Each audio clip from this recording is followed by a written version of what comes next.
মা তখন নবীজিকে বলে, ও মায়ার নবী, আমার সন্তান রে আগুনে জ্বালায়েন না। আমার সন্তান আমার সাথে যতই বেয়াদবি করুক না কেন, আমার সন্তানের এই আগুনের জ্বালা আমি মা সহ্য করতে পারবো না। না জানবো নবী, আমার সন্তান আলকামাকে আমি মাফ করে দিলাম। সুবহানাল্লাহ।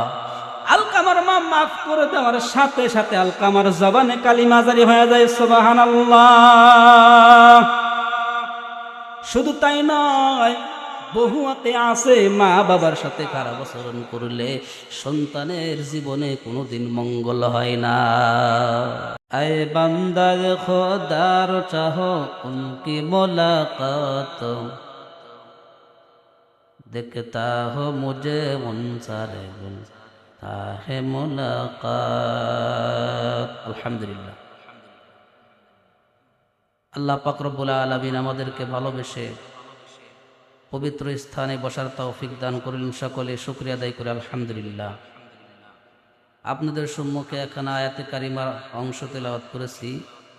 আল্লাহ তাআলা বলেন, ওয়াসাইনাল ইনসানা বিওয়ালিদাইহি ইহসানা। আল্লাহ পাক রব্বুল আলামিন বলেন, হে সন্তানের দল, মা বাবার সাথে তোমরা ইহসান করো। ইহসান খুব মনোযোগ সহকারে শুনি। মা বাবার সাথে ইহসান করো। আল্লাহ তাআলা বলেন ইহসান করো হে সন্তানের দল। এখন ইহসান কাকে বলা হয়? ইহসান বলা হয় দেওয়ার বেলায় বেশি দাও, নেওয়ার বেলায় কম নাও, এটাকেই বলা হয় ইহসান। মায়ের মনে চায় আঙ্গুর খাবে, বিদানা খাবে। বাবার মনে চায় আঙ্গুর খাবে, বিদানা খাবে, চাওয়ার আগে হাজির করে দাও, এটাকেই বলা হয় ইহসান। আল্লাহ পাক রব্বুল আলামিন বলেন, হে মানুষ, হে সন্তানের দল, তোমরা মা বাবার সাথে ভালো আচরণ করো।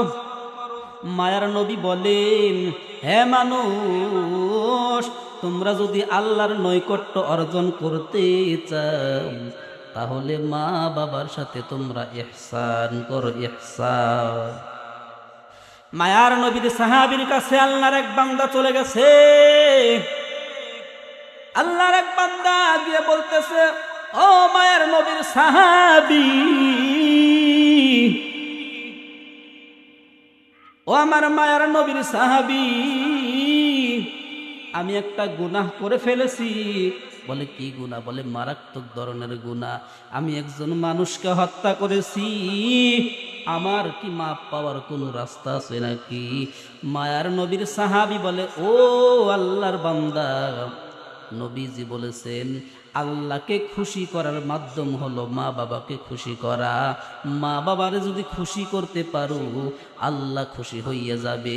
আর আল্লাহ যখন খুশি হইবে রে বান্দা, ওই সময় আল্লাহর কাছে জীবনের গুনাহ মাফ চাও, আশা করি আল্লাহ মাফ করে দিবে। সুবহানাল্লাহ।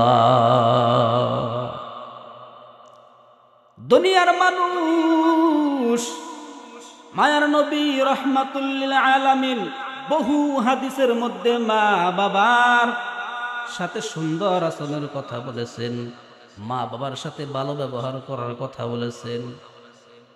কোরআনের বিভিন্ন জায়গায় মায়ের সাথে বাবার সাথে ভালো আচরণের কথা বলেছেন। হে যুবক, ভালো করে শোনো, মা বাবার সাথে ভালো আচরণ করা ছাড়া, মা বাবার দোয়া ছাড়া তোমার কপাল খুলবে না রে যুবক, কপালটা খুলবে না। মা বাবার সাথে যদি তুমি ভালো আচরণ করার মাধ্যমে মা বাবা তোমার জন্য কান্দিয়া কান্দিয়া যদি মাওলার দরবারে বলে, মালিক আমার জাদুটারে তুমি কবুল করে নাও। সুবহানাল্লাহ। মায়ের দোয়া মিস হবে না রে যুবক, বাবার দোয়া মিস হয় না। গুপ্পুর সাপের ঠোকর মিস যেতে পারে, পিস্তলের গুলি, রাইফেলের গুলি মিস হতে পারে রে বাবা। মা বাবার দোয়া আর বদদোয়া কখনো মিস হয় না। ও দুনিয়ার মুমিন, ভালো করে শোনেন, দুনিয়ার সমস্ত পীর সাহেব যদি একসাথে হইয়া তোমার ভাগ্য খোলার জন্য দোয়া করে, আর মা বাবার সাথে যদি তুমি খারাপ আচরণ করে থাকো, দুনিয়ার সমস্ত পীর সাহেব তোমার ভাগ্য পরিবর্তন করতে পারবে না দোয়ার মাধ্যমে। ঠিক কিনা করে বলে? আরে মানুষ, মায়ার নবীর সাহাবী হযরতে আলকামা রাদিয়াল্লাহু তাআলা আনহু, মায়ার নবীর একজন সম্মানিত সাহাবী আলকামা রাদিয়াল্লাহু তাআলা আনহু মৃত্যুর সময় কালেমা জারি হচ্ছিল না। মৃত্যুর সময় কালেমা জারি হচ্ছিল না। সাহাবীরা নবীজিকে সংবাদটা জানাইলেন, ও মায়ার নবী, আপনার সাহাবী আলকামার জবানে কালেমা জারি হয় না, কি করা যায়? আসেন মায়ার নবী, একটু আসেন। নবী আমার আলকামার মৃত্যুর সংবাদ শুনিয়া নবীজি আমার আলকামার বাড়িতে চলে গেলেন। আলকামার বাড়িতে চলে যাওয়ার পর নবী বললেন, ও আলকামার মা, তোমার আলকামার মুখে কালেমা জারি হচ্ছে না। আলকামা একজন সাহাবী, তার মুখে কালেমা জারি হচ্ছে না। দেখেন, নবীজির একজন সাহাবী হইয়াও মায়ের সাথে বেয়াদবি, মায়ের সাথে একটু বদদোয়া করার কারণে আলকামার জবানে কালেমা জারি হয় না। নবীজি বললেন, ও আলকামার মা, তোমার সন্তান রে মাফ করে দাও। মা বলে, না না, মাফ করব না। আমার আলকামা আমার সাথে একটু খারাপ আচরণ করেছিল, ওই দিন আমার বড় কষ্ট লাগছিল। মায়ের নবী বলেন, তাহলে তোমার সন্তান তো জাহান্নামে যাবে, এটা তো আমার সাহাবী। না না, জাহান্নামে জ্বলবে, আমি নবী সহ্য করতে পারবো না। এ আলকামার মা, তুমি যদি তোমার সন্তানকে মাফ না করে দাও, আলকামাকে আগুনে জ্বালায়া দেব। মা তখন নবীজিকে বলে, ও মায়ের নবী, আমার সন্তান রে আগুনে জ্বালায়েন না। আমার সন্তান আমার সাথে যতই বেয়াদবি করুক না কেন, আমার সন্তানের এই আগুনের জ্বালা আমি মা সহ্য করতে পারবো না। না জানগো নবী, আমার সন্তান আলকামাকে আমি মাফ করে দিলাম। সুবহানাল্লাহ। আলকামার মা মাফ করে দেওয়ার সাথে সাথে আলকামার জবানে কালিমা জারি হয়ে যায়। সুবহানাল্লাহ। শুধু তাই নয়, বহুতে আছে মা বাবার সাথে খারাপ আচরণ করলে সন্তানের জীবনে কোনোদিন মঙ্গল হয় না। ঠিক কিনা? এ যুবক, ভালো করে শোনো, কপালটারে যদি খুলতে চাও, কপালটারে যদি ধন্য বানাইতে চাও, মা বাবার দোয়া নাও। ওরে যুবক, কপালটা মা বাবার দোয়া ছাড়া তোমার কপাল খুলবে না রে বাবা। পয়গম্বর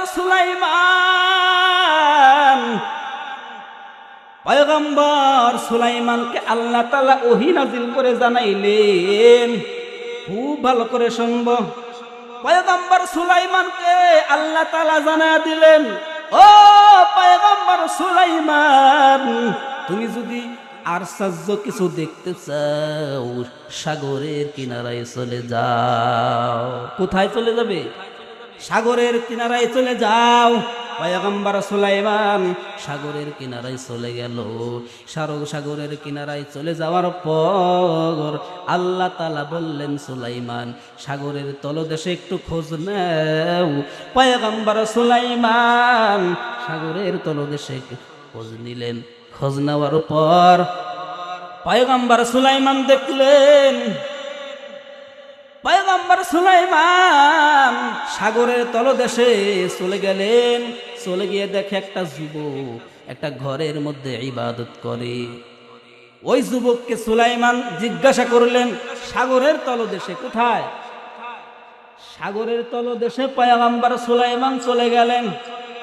চলে যাওয়ার পর দেখে একজন যুবক একটা সুন্দর ঘর, এত সুন্দর ঘর আর জীবনে দেখে নাই পয়গম্বর সুলাইমান। এত সুন্দর ঘর, ঘরের 4টা দরওয়াজায় সাগরের ভিতরে খোলা, এক ফোঁটা পানিও ভিতরে প্রবেশ করে না। সুবহানাল্লাহ। সাগরের তলদেশে 4টা দরজালা ঘর, 4 দরওয়াজায় খোলা, এক ফোঁটা পানিও ভিতরে প্রবেশ করে না। সুলাইমান নবী বললেন যুবক, সুলাইমান নবী যুবককে সালাম দিলেন, ওয়া আলাইকুমুস সালাম। যুবক বললেন ওয়া আলাইকুমুস সালাম। সুলাইমান নবী সালাম দিলেন, যুবক বলেন ওয়া আলাইকুমুস সালাম। সুলাইমান নবী বলে, হে যুবক, তুমি এখানে কত বছর যাবত ইবাদত করো? ওই যুবক বলে, আমি একটানা 2000 বছর এখানে ইবাদত করি। সুবহানাল্লাহ। আপনারা বলেন 2000 বছর বয়স সে কি যুবক থাকে? সে কি যুবক থাকে? একজন যুবক ইবাদত করে 2000 বছর যাবত ইবাদত করে, এখনো বৃদ্ধ হয় নাই। আর আমরা 60 বছর 70 বছর বৃদ্ধর বয়সে চলে যাই।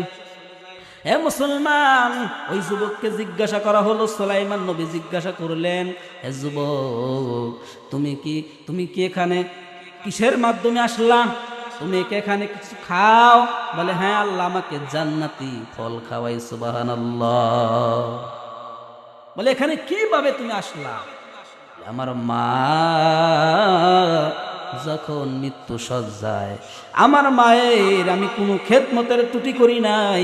আমার মা আমাকে দোয়া করে গেছেন, আল্লাহ আমার সন্তানকে কয়েক হাজার বছর হায়াত দিও, এই জন্য আমি হায়াত পাইছি।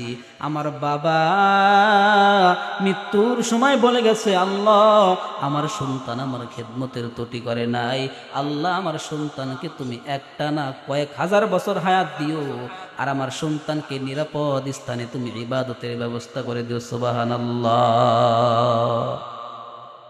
তাহলে বলেন, মা বাবার দোয়ার কারণে ভাগ্য খুলবে কি খুলবে না? জোরে বলেন। আমরা তো মা বাবার দোয়া পাওয়ার জন্য ব্যস্ত না। যুবক, তোমাকে পায়ে ধরে বলি রে যুবক, মা বাবার যদি দোয়া পাইতে চাও, সর্বপ্রথম একটা কাজ তোমাকে করতে হবে। 1 নম্বরে তোমার ভালো করে পড়ালেখা করতে হবে। ভালো করে পড়ালেখা করে ভালো রেজাল্ট করো রে বাবা, ভালো একটা চাকরি করো, তাহলেই তুমি মা বাবার খেদমত করতে সহজ হবে। ঠিক কিনা?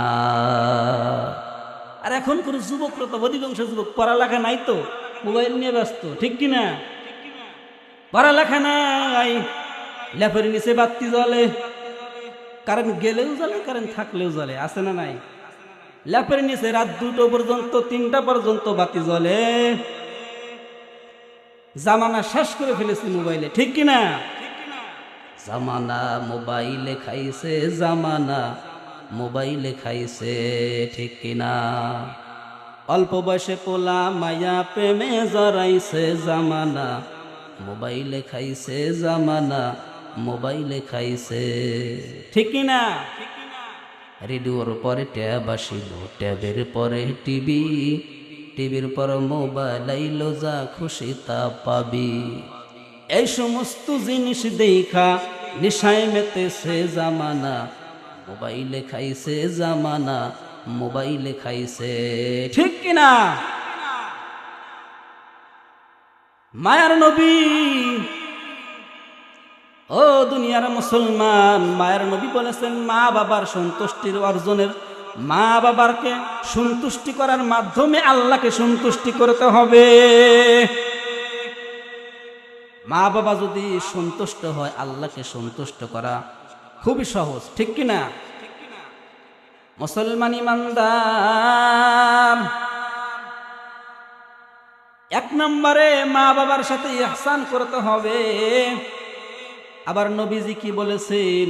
ইহসান করার 1 নম্বর মাধ্যম হলো জবানের হিফাজত। জবানটাকে হিফাজত করার মাধ্যমে ইহসান করা যায়, মা বাবার সাথে ভালো আচরণ করা যায়। ভালো আচরণের এক নাম্বার মাধ্যম হলো জবান, ঠিক কিনা? মায়ের নবী বলেছেন, ইন্নাল আবদা লা ইয়াতাকাল্লামু বিকালিমাতিন মিন রিদওয়ানিল্লাহ লা ইউলকি লাহা বালান ইরফাউহুল্লাহু বিহা দারাজাত। মায়ের নবী বলেন, বান্দা কোন সময় এমন কথা জবান দিয়ে উচ্চারণ করে, কথাটা এত সুন্দর হয়।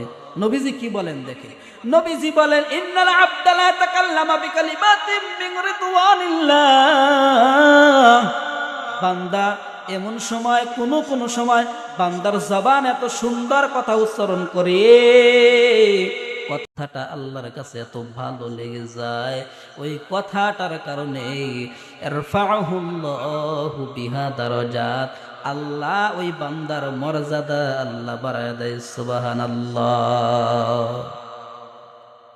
আবার নবীজি বলেন, ওয়া ইন্নাল আবদা লা ইয়াতাকাল্লামু বিকালিমাতিন মিন সাখাতিল্লাহ, বান্দা কোন সময় বান্দার জবান দিয়ে এমন কথা উচ্চারণ করে, বান্দার কথাটা এত খারাপ হয়, আল্লাহ তাআলা নারাজ হয়ে যায়। ইহবি বিহা ফি জাহান্নাম, ওই বান্দার ঠিকানা জাহান্নাম হয়ে যায়। বলি নাউযুবিল্লাহ। মানুষ জবান দিয়েও মা বাবারে কষ্ট দেয়, আছে না নাই? হে মুসলমান, যেই বাবা একটু ভালো কিছু খাইতে মন চাইলে খাই না, বাজারে গেছে 10টা টাকা পকেটে লইয়া, বাবার কিছু খাইতে মন চাইলে খাই নাই, ওই টাকাটা দিয়ে সন্তানের জন্য মজা কিনে ঘরে আসছে, আছে না নাই? এর যুবক, কেমনে মা বাবার সাথে বেয়াদবি করো রে ভাই? যেই বাবা একটা ছিঁড়া স্যান্ডেল জুতা পায়ে দিয়ে থাকছে, কোনো সময় একটু ভালো জুতা কেনার চিন্তাও করে নাই, কেন? মা বাবা কি টাকা পয়সা কবরে নিয়ে যাবে নাকি? কবরে নিয়ে যাবে? তোমার ভালোর জন্য যেই বাবা চিকিৎসা পর্যন্ত করাই নাই, টাকা বাঁচানোর জন্য টাকা কবরে নিয়ে যাবে না রে ভাই। তোমার আমার ভবিষ্যৎ ভালোর জন্য বাবাই কাজ করেছে, ঠিক কিনা? তো বলতেছিলাম, অবসাইনাল ইনসানা বিওয়ালিদাইহি ইহসানা, মা বাবার সাথে ইহসান করো রে হে সন্তান, মা বাবার সাথে ইহসান করো। কবির ভাষায় বলেন, খেদমতে মা দরপেদার কোন সুবহ শাম, তাকে বাসি দর্দ আলম নে কো নাম। খেদমতে মা দরপেদার কোন এখতিয়ার, তাকে বাসি দর্দ আলম বখতিয়ার। আল্লাহ তাআলা মা বাবার সাথে ইহসান করতে বলেছেন। বলতেছিলাম, নবীজি কি বলেছেন? বান্দা কোন কথার মাধ্যমে বান্দার সম্মান আল্লাহ তাআলা হেন করে দেন, এবং ইহবি বিহা ফি জাহান্নাম, বান্দার ঠিকানা হয়ে যায় জাহান্নাম। দুনিয়াতে যত বড় বড় আল্লাহর ওলি, খাজা মাইনুদ্দিন চিশতি আজমিরি, বড় পীর আব্দুল কাদের জিলানী এবং বাইজিদ বুস্তামি রহমাতুল্লাহি আলাইহি, যত বড় বড় আল্লাহর ওলিদের নাম শুনি, এদের পিছনে খোঁজ নিলে দেখা যায় সব থেকে বড় অবদান হলো মা বাবা, ঠিক কিনা? এই ঘটনা আমরা সকলেই জানি, প্রায় অনেক মানুষই জানি। একটি গিলাস পানির কারণে বাইজিদ মায়ের কাছে একটা দোয়া পেয়েছিলেন, ওই দোয়ার কারণে বাইজিদ আজকে আল্লাহর ওলি হিসেবে দুনিয়ার জমিনে, দুনিয়া যতদিন থাকবে আল্লাহ বাইজিদের নামটা ততদিন রেখে দিবে। সুবহানাল্লাহ। একটা হাদিসের অংশ তেলাওয়াত করেছি। নবীজি বলেছেন, ওয়া ইন্নাল আবদা লা ইয়াতাকাল্লামু বিকালিমাতিন মিন সাখাতিল্লাহ, বান্দা কোন সময় এমন কথা বান্দা উচ্চারণ করে ওই কথাটা শুনিয়ে আল্লাহ নারাজ হয়ে যায়। লুকমানে হাকিম তার সন্তানদেরকে বলে, হে সন্তান, হে সন্তানের দল, বলো মানুষের পুরা অঙ্গের মধ্যে কোন বস্তুটা সব থেকে প্রিয়। এক এক সন্তান এক এক কথা বলে। লোকমানে হাকিম বলে, ও সন্তানের দল, মানুষের মধ্যে সব থেকে প্রিয় হলো জিহ্বা। সুবহানাল্লাহ, সব থেকে প্রিয় হলো জিহ্বা, আবার সব থেকে নিকৃষ্ট হলো জিহ্বা। কারণ এই জিহ্বা দিয়ে মানুষ কোরআন তেলাওয়াত করে, এই জিহ্বা দিয়ে মানুষ আল্লাহর ইবাদত করে, এই জিহ্বা দিয়ে মানুষ নামাজে কোরআন পড়ে, এই জিহ্বা দিয়ে মানুষ তেলাওয়াত করে, এই জিহ্বা দিয়ে মানুষ জিকির করে। বান্দা এই জিহ্বা দিয়ে সুন্দরভাবে মানুষের সাথে কথা বলে। ওই বান্দা জিহ্বা দিয়ে কথা বলার কারণে, সুন্দর কথা বলার কারণে, জিহ্বা দিয়ে আল্লাহর জিকির করার কারণে ওই বান্দার মর্যাদা আল্লাহ বাড়ায়া দেয়। সুবহানাল্লাহ। জিহ্বা আমরা ভালো জায়গায় ব্যবহার করি না, ঠিক কিনা?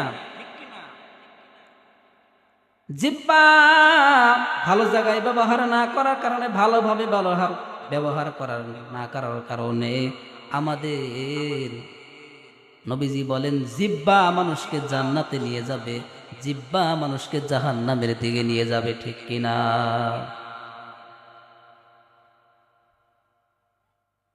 আল্লাহ পাক রব্বুল আলামিন নবীজির মাধ্যমে জানায়া দেন, হে উম্মতের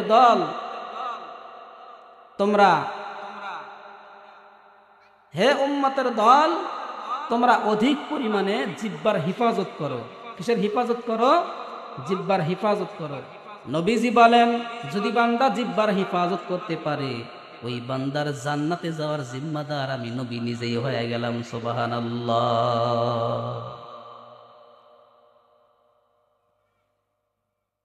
আল্লাহ পাক রব্বুল আলামিন বলতেছিলাম, আল্লাহ তাআলা বলেছেন, ওয়াসাইনাল ইনসানা বিওয়ালিদাইহি ইহসানা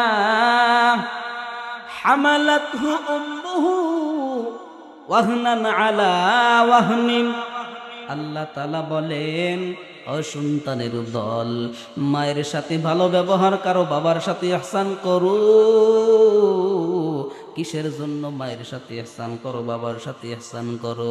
কারণ ওই মা তোমাকে মাসের পর মাস, তোমাকে মা পেটের মধ্যে গর্ভধারণ করেছে। নবীজির কাছে এক সাহাবী বলেন, ও মায়ার নবী, আমরা কোন ব্যক্তির সাথে পৃথিবীর মধ্যে কোন ব্যক্তির সাথে সব থেকে ভালো আচরণ করব? খুব ভালো করে শুনবো। নবীজিকে সাহাবী বলে, মায়ার নবী, পৃথিবীর মধ্যে কার সাথে আমরা বেশি সুন্দর আচরণ করব? নবীজি প্রথম নাম্বারে বললেন মা। ওই সাহাবী আবার বললেন, আবার কার সাথে? দ্বিতীয় নাম্বার কার সাথে?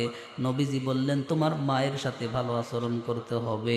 তৃতীয় নাম্বারে নবীজি বললেন, তৃতীয় নাম্বারেও তোমার মায়ের সাথে ভালো আচরণ করতে হবে। চতুর্থ নাম্বারে নবীজি বললেন, চতুর্থ নাম্বারে তোমার বাবার সাথে ভালো আচরণ করো। সুবহানাল্লাহ। মায়ের কথা 3 বার বলা হয়েছে, কারণ মা সন্তানকে মাসের পর মাস পেটের মধ্যে ধারণ করে, ঠিক কিনা? মায়ে যেই কষ্ট করে বাবা সন্তানের জন্য, ওই কষ্টটা তাকে সহ্য করতে হয় না। দুনিয়ার মানুষ, পৃথিবীর মধ্যে সব থেকে আপন হলো মা, আর সব থেকে আপন হলো বাবা। পৃথিবীর মধ্যে সব থেকে আপন কে? আর জোরে বলেন, কে? সব থেকে আপন হলো আল্লাহ, তারপরে হলো আমার আমার আপনার রসুল মায়ার নবী, তারপরে হলো মা বাবার স্থান। দুনিয়াতে মানুষ স্বার্থ ছাড়া কাউকে ভালোবাসে না, ঠিক কিনা? স্বার্থ ছাড়া কেউ কাউরে ভালোবাসে না। স্বার্থ ছাড়া বন্ধু বান্ধব কাছে আসে না, বিনা স্বার্থে দুনিয়ায় কেউ ভালোবাসে না।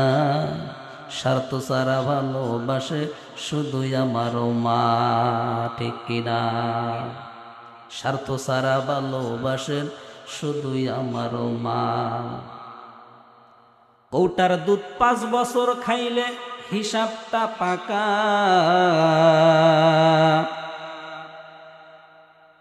এক এক শিশুর পিছনে খরচ কয়েক লাখ টাকা, ঠিক কিনা? কৌটার দুধ যদি শিশুকে খাওয়ানো হয় 1 বছরে কয়েক লক্ষ টাকা এক শিশুর পিছনে খরচ হয়, ঠিক কিনা? কৌটার দুধ 5 বছর খাইলে হিসাবটা পাকা, এক এক শিশুর পিছে খরচ কয়েক লাখ টাকা। ও আমার মা, বুকের সুধা পান করাইয়াও মূল্য চাইল না। স্বার্থ ছাড়া ভালোবাসেন শুধুই আমার মা।